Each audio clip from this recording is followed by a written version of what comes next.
So there she is in place. I had a little bit of a fiddle around with this clamp here, because when you bend it together, when you form this, because it's pretty much flat, I have trouble compressing this so it gets the right form.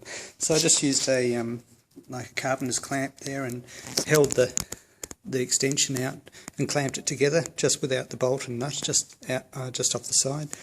And it seemed to form up and press this together right in there, so it wasn't deformed too much, and got it together. And so you've got the screw around the back that comes with it. You put a washer on this one. Don't put a washer on this one. It's got a little cut in the flat of the nut to help bind it to the little flat that's here. You'll see it's got another welded on piece just there, so it forms around the pillion passenger's peg assembly. And that's because I want it, in case it takes someone for a spin, that's all.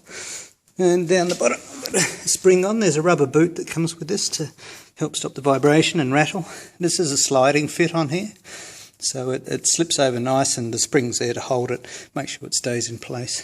Pretty much aligned on the seam. You'll see a seam where they've welded that can together. And down the bottom here, there was a bump pad I took off here.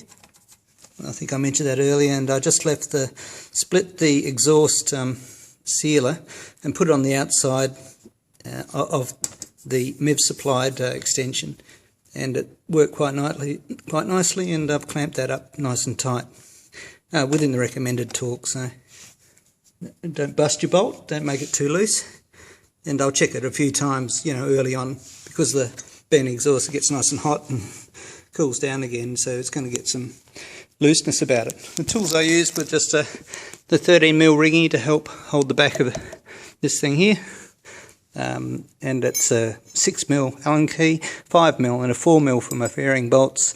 This is what I used. I did some tin snips to nice straight cut across the exhaust sealant, and a 13mm socket on a wrench and extension, so I didn't touch against my fairing. Anyway, I'll start it up now, see how we go.